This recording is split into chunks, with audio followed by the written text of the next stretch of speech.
What's up? We are live with the Short Term Rental Pros podcast. We are here in Anaheim, California at the National Association of Realtors Conference. I'm sitting by my guy, Emmanuel, who's coming here from Canada. He has built himself a very, very large vacation rental management co-host portfolio and done just a bunch of other things in the short-term rental space. Really a pioneer. He's been in this game for a long time and has a lot of knowledge he's going to be sharing with us today. Emmanuel, thanks so much for joining us. Well, thank you for having me. Yes. We just met not very long ago, so this is exciting. Yeah, we probably actually met. I went up to his booth. He was like one of the two companies that I wanted to talk to. Yes, and likewise. I walked up to his booth and we realized my girlfriend has these fancy mics that make it so people can hear us right now with all the noise. And we decided to rip it. So here we are. And yes, tell me, how'd you get going in the short-term rental game and how'd you, grow the portfolio you got today? Yeah, it's a long story, so I'm going to keep it short. We were lucky to be at the right place at the right time, and we signed up resort management companies back in 2015-16 and built software to connect their tech to Airbnb and Vrbo. That's our legacy business today. It's still a large portfolio. It's about 2/3 of our revenue. We work with some of the largest hotel companies that you would know, Marriott, Hilton, IHG, and others across the US, Canada, Europe, and England. So that's where we come from. And you help these hotels transition to being also on Airbnb, on all the booking I connect to platforms. their hotel tech, which is still very Expedia, Booking.com focused. Sure. And then I take their rates and availability all in real time through APIs, and then I push their inventory onto Airbnb and Vrbo. And my team writes the content because a lot of them don't know how to write content that would in any way, shape, or form make sense on Airbnb. Yeah, Emmanuel has had an interesting journey with his company, and he shared with me that you actually sold that quote unquote legacy business prior to COVID and then bought it back. Yes. Tell me about that roller coaster. Yeah, so we sold the business in 2018 to a company called Red Awning out of the US. They'd raised $40 million for acquisitions, and we were their largest acquisition. So good exit. Everybody made money. Investors made money. But you got restless. You got bored. No, it's really not what happened. I bought a sailboat in Fiji. I was going to go sailing the South Pacific for 3 years because life is short and I wanted to enjoy life while young. And then COVID, so it was a 2-year earnout. We had to work with them contractually for 2 years. Okay. And when the last payment was about to come in, it's just a small percentage of the whole acquisition, COVID happened, and they thought they were going to go bankrupt. The first 2 weeks of COVID was like the end of humanity as we knew it. Especially for hotels. Yes, exactly. So anyways, all this to say that we took the moment to approach them and say, you know what, guys? You now own this Canadian-European company. You don't know what to do with it. There's no more staff because you laid everybody off. Why don't we just take this off your hands and forget the last payment, which is small, like $250,000, which is not small. $250,000 is a lot of money. But No. Come on. You don't have to be modest. He is a Canadian, so he's very modest, but by nature. Anyway, so they took it, and we just got right in the nick of time because a week later, the what happened in the US, the PPE check started flowing and Red Awning got a big chunk of cash. So I think we caught them right at the right moment. You acted quick. Oh, super quick. When folk were scared, you said, hey, we can, I think we can figure this one out. When others are scared, be greedy. I wish I could take credit for this. Again, being Canadian, modest, it's actually my business partner who led that. Okay. Once the ball was in motion, I got on board. But initially, to be quite frank, I was scared and I thought, why would we do this? This is insane. But you did it. But we did it. And then you built another business model. Correct. So our expertise and our technology. So now, like, we buy the business back.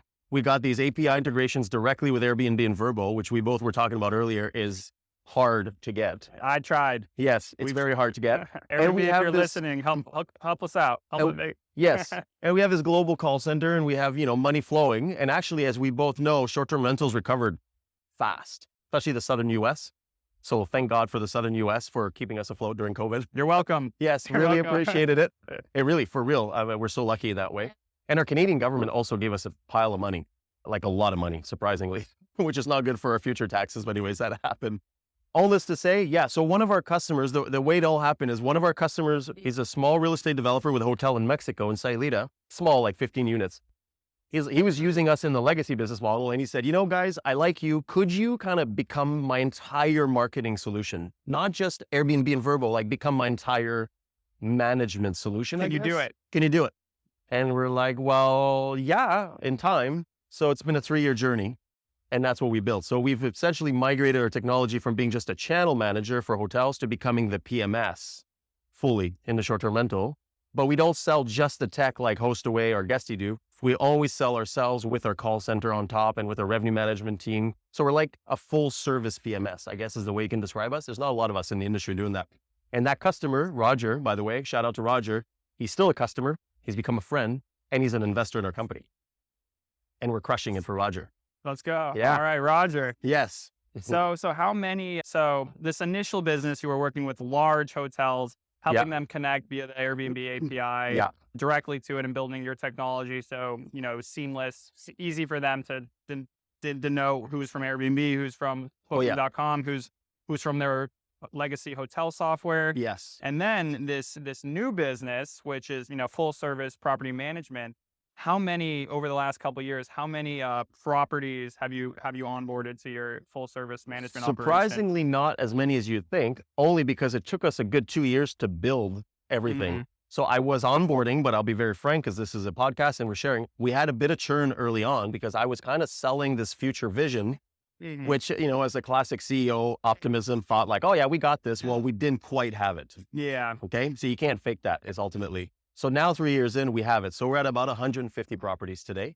And that business segment is growing like north of 100% year on year. So you guys have built out the infrastructure. Yes. You build out the processes and now you are ready to scale. Yes. And I'm going to compare that. And, for those of you guys, listen to my podcast and a lot of the recent episodes I've had with co-hosts. So effectively you're a co-host company. Yeah. I guess. You've had your own spin on it, but effectively what it is. And, Vacasa and some of these huge players, they just tried to jump out the roof without, having a foundation on their house. That's right. So we are modest Canadians. We're not venture funded. We have investors in our company, but they're, just wonderful angels.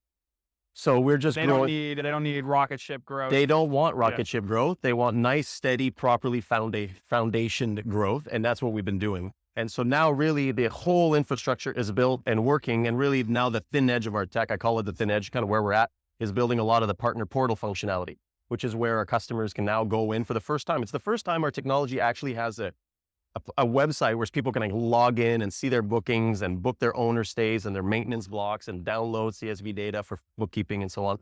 And now building reporting and metrics and marketing performance and booking performance, like dashboards. That's kind of where all our tech efforts are at. But that means everything else is built, which is good. Okay, so you have this pretty full service property management model. How do you get co-host clients?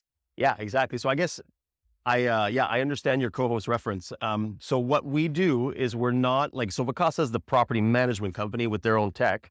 We're the tech with the service, but we're not the property manager. We partner with local operators, and we'll talk about that a little bit, of different stripes and different kinds across North America and Canada and Europe, to turn them into the property manager. So we're like the call center, the technology, the back end, the pricing, and then the local operator owns the relationship with the owners, owns the contract. So it's their business. Heck, they could sell it to Vacasa in 2 years if they want to.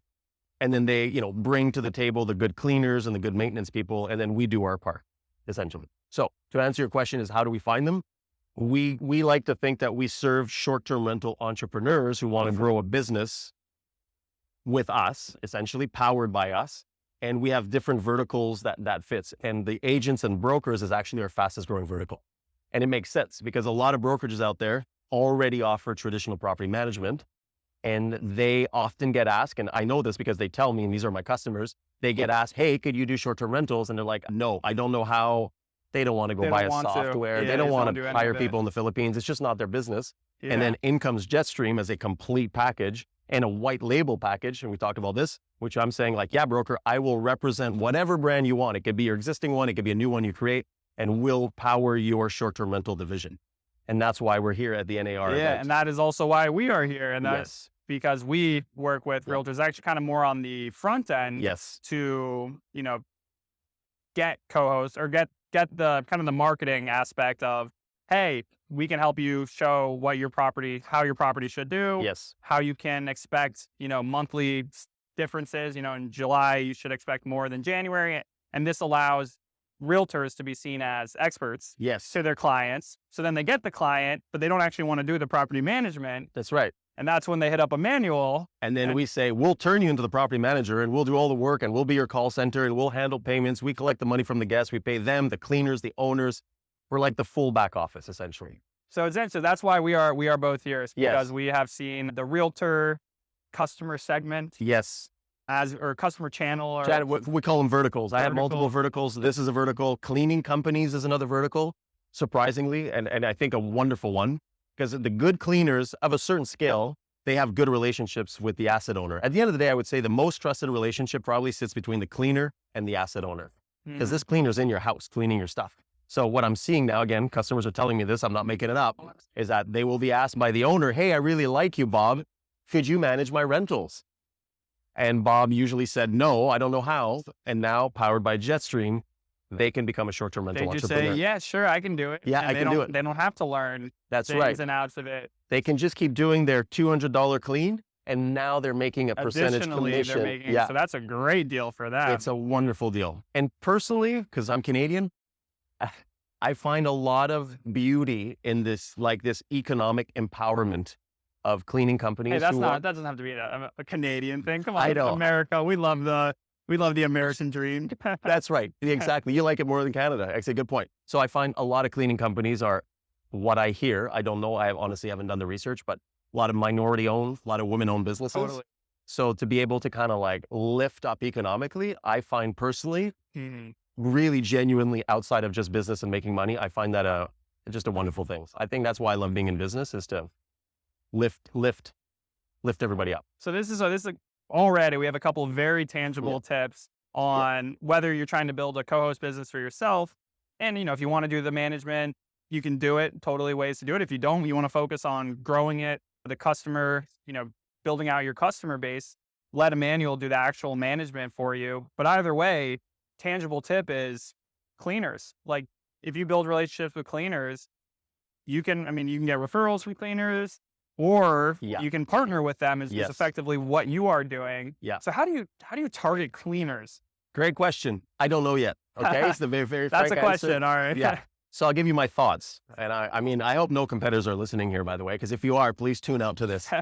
So far, it's been word of mouth. Okay. One of the latest ones we signed up in Park City, Utah, great guy. He's got a maintenance, cleaning, almost like concierge company. He had been asked by customers to do this, and he had gone on Google and he was looking for Jetstream. Like he was typing in like back-end property management. And ultimately he typed in white label property management, and somehow we surfaced in Google, and that's how he found us. So far it's just been luck. It's been intros. What I'm going to do next year is I'm going to go to a home service trade show, like this trade show for home service companies. Yeah, I was about to say, because there's a conference for realtors. Yeah. Is there a conference for I don't know if cleaners? there's a cleaner conference, but there's definitely home service companies, like building like home shows. Yeah. And I'm going to do that. I'm going to find maybe. well, that's very large, but yes, something like that. So I'm going to do that. I'm going to do some email marketing by buying lists.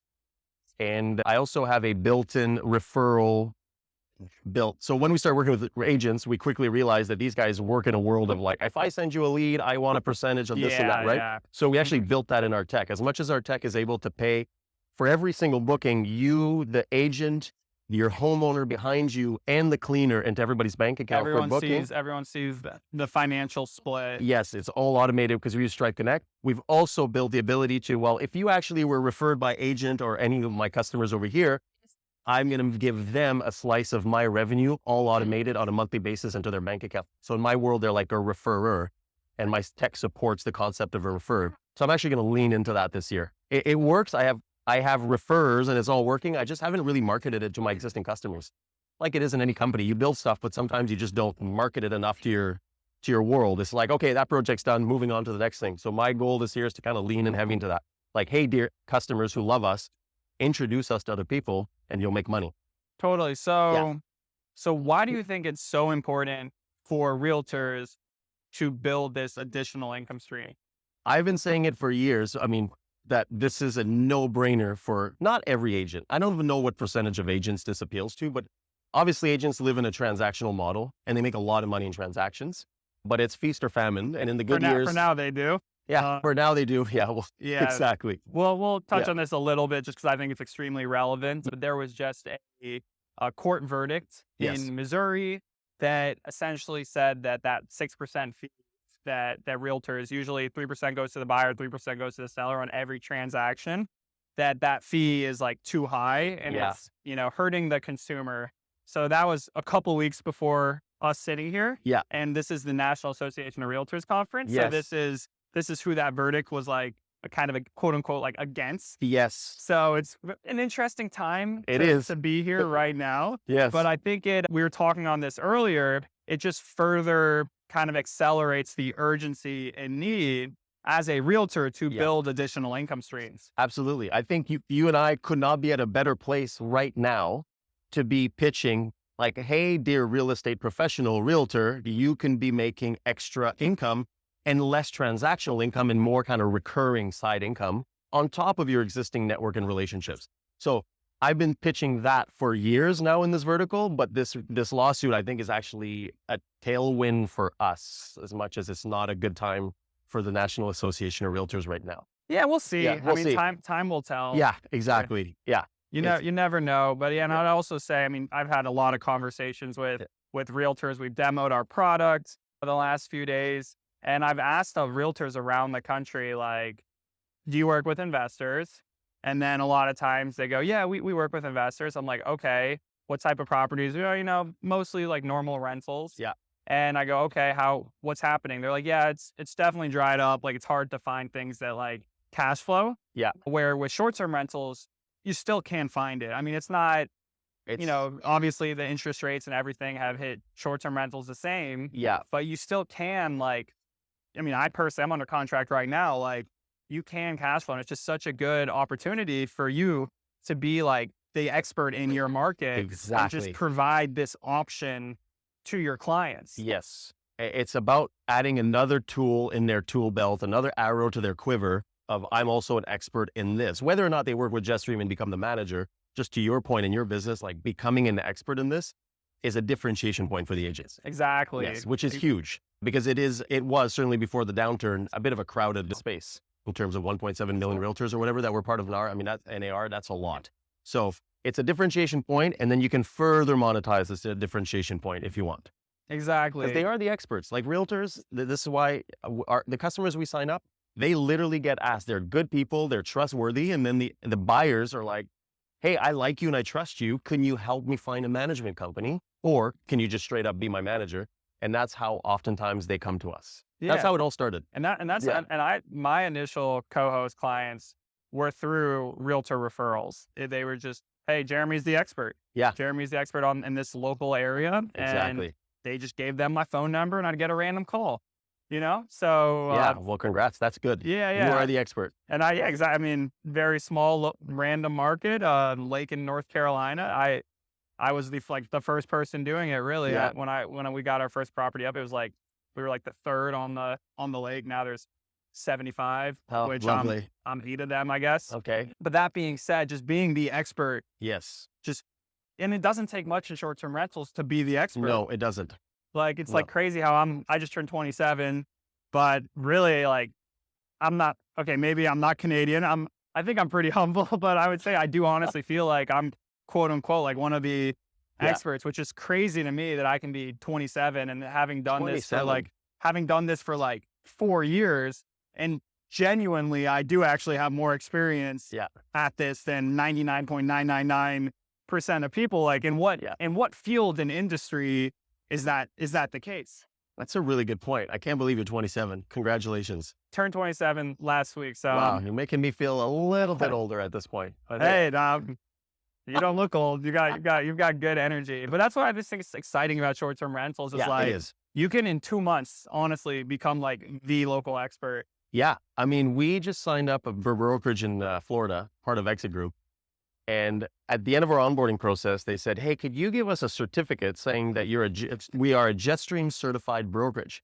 Because they felt that the education they got in onboarding, they felt like locked and loaded. Like they probably are relative to all other brokerages in their area. Now, they don't have a lot of experience, but they certainly can speak the language and have the tools and have the revenue estimates and all these things. Yeah. And that was not hard. Like that was a month onboarding process. And that's just the tip. So to your point, it's like, yeah, you're like 99.999, but the average person starting can get to a conversational expertise pretty fast. Yeah. Yeah. And that's what's cool. Like, I mean, when we see people sharing like BNB Calc share links, like whether it's a realtor That's investor brilliant. in like a Facebook group or something, and Yeah. people commenting like, oh wow, like that's interesting. Like, and then, all of a sudden you're elevated to, Yes. That's brilliant. Your share link in B&B Calc is genius. thank you. Yeah, seriously. Yeah, no, it's definitely been like the cool, or Mhm. it's definitely the most Virality built in. yeah, exactly, Yes. exactly. So we're Yeah. leaning into that heavy. We put realtor branding on the share links, because before it was just, it Okay. didn't have, you couldn't put your contact information on it. Okay. Now you can put your brokerage, your face, your logo, your email. So if you print, I mean, I tell realtors, take us, or just anybody. I mean, here I'm talking to realtors, but in Yeah. general, just like print out a stack of like 50, like go to every open house in your market, print out 50 share reports, Yeah. just drop the stack. Now someone comes in, they're looking to buy the house. They're like, oh, maybe it's a vacation house that they're thinking about renting out Yeah. part of the time, 6-7 months of the year. They don't want to do it themselves. I think the synergy between us is just We'll talk. Yeah, We'll talk offline. Yeah, exactly. It's very obvious. Becoming more obvious by the minute as we talk. Yeah. Well, exactly. So Yeah. this is we're working a deal out here too. Yeah. So you guys got In real time. a Yeah. live a live deal in the happening. But yeah, what advice would you give? So I know we're here talking to realtors, but just like anybody listening who's not a realtor, like they're wanting to get into the short-term rental game in 2023, what advice would you give them? Yeah, good question. It's definitely a softer market than it was. Across most of our destinations, the last year has seen a decline in ADR or occupancy or both. It's not an easy time. And to make it worse, Airbnb is adding supply to their platform, almost 20% a year, which is not making things easy. So my advice is always to remember this is a hospitality business, and the goal is to exceed guest expectations. We simplify that. When we talk about success for a listing internally, I mean, we have a lot of tools and data and expertise and so on. But when we're talking to owners, because we're talking to people who are going to sign up owners here, I'm guessing, or owners that are interested in doing this themselves, we distill it to like the CPPR or CPR essentially. C is content, which is important, the content on a listing, but it's not the most important thing. It's photos, PCPR, photos, pricing, reviews. You got to have absolutely stellar photos because the competition is now more fierce than it ever has been. And then you got to have bang on pricing, which means you need the right tools and the right expertise, not just kind of shooting from the hip. Well, we got $200 a night last summer, so let's see what happens with $200 a night. And then your reviews need to be astounding. Well, the reviews is the output of your hospitality journey for the guest, from everything from seamless check-in all the way to 24/7 comms, to exceeding expectations, gift basket. Like, it's competitive out there. So I think my only advice is to remember that and to focus on your CPPR, content first, but photos, pricing, reviews. And if you rinse and repeat that successfully, you will outperform the market.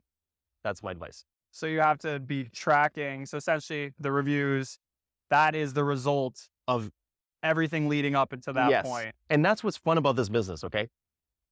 If you're a grocery store, now not Walmart, because I know they're like, satellite connected to what's going on in real time, but your average grocery store, you're not getting necessarily reporting of how you're doing that often. You have to like almost put somebody on the exit of the store and ask them, how was your experience shopping here and this and that. Versus us, every single booking, we get a detailed output of how was the cleanliness, how was the value, how was the check-in experience, how was communications, and so on. So I love the fact that this business, you get a real-time output of how you're doing.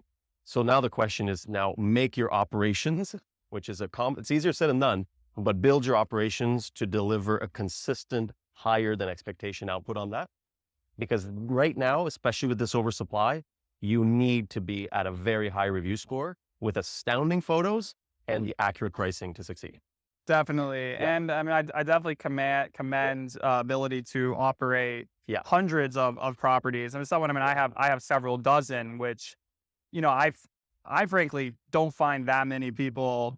So like something I take huge pride in, and, knock on wood that this remains. Yeah. But I'm super host at, 20, 25 or so listings, Okay. which like you That's don't, impressive. yeah, like That's very I impressive. forget the stat, and I always Cool. quote the stat, so I need to memorize it. But it's like, only 20% of people are super hosts. Yeah. Of that, only like a couple percent have more than like 15 listings. Wow. So it's extremely challenging. It is. At that to- scale, it's very challenging. Yeah. And that's, Yeah. I don't have any gray hairs or baldness yet, but if I do, it's because it's going to definitely be because of like my like craziness on, I need to keep like such high reviews and such high. Yeah. Well, you're obsessed as you should be about that, right? So that's the thing with us. We partner with a variety of people, all right?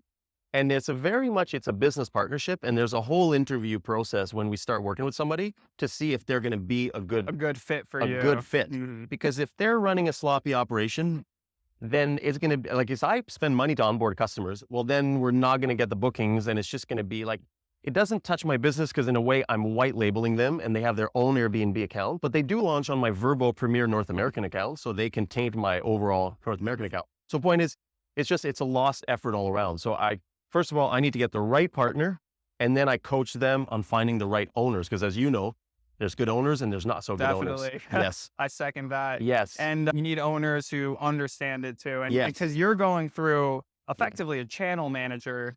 So like for me, it's very important to, communicate with the owners. Hey, like this is an issue here. We can't leave all this construction supplies outside the house. It makes it look like, you got like a meth lab in there or something. But I don't say it like that. But you guys, you go through the intermediary. So I'm curious, how do you kind of tell the owners like what they need to hear? So I don't talk to the owners, really. That's why I built this business model the way I have. During onboarding, I have one call with the owners. Sorry, let me backtrack. During the onboarding of the partnership, let's say we started working together. Well, your experience, but let's say I talk with a realtor. They're kind of new to this, and it's a 4-week, 4-meeting onboarding process with a lot of education during the meetings and also like follow-up materials for them to look at. I'm sort of building like a mini SDR university. Sure. Essentially. We're in the early phase of that. So now I'm training the trainers essentially, I'm like leading the horse to water so they can like, bad analogy, but you know what I mean. When it comes to the owners, I only meet the owners once. During the onboarding process of every property, we have a revenue management meeting with the owner where my revenue manager, the owner, and the realtor, the property manager, show up. And the purpose of this is to create a trust relationship with the asset owner, the homeowner, so that they trust us when it comes to pricing. We used to not do that. So this is another tip. We used to not do this. And then the owner would say, my floor rate is $500 a night.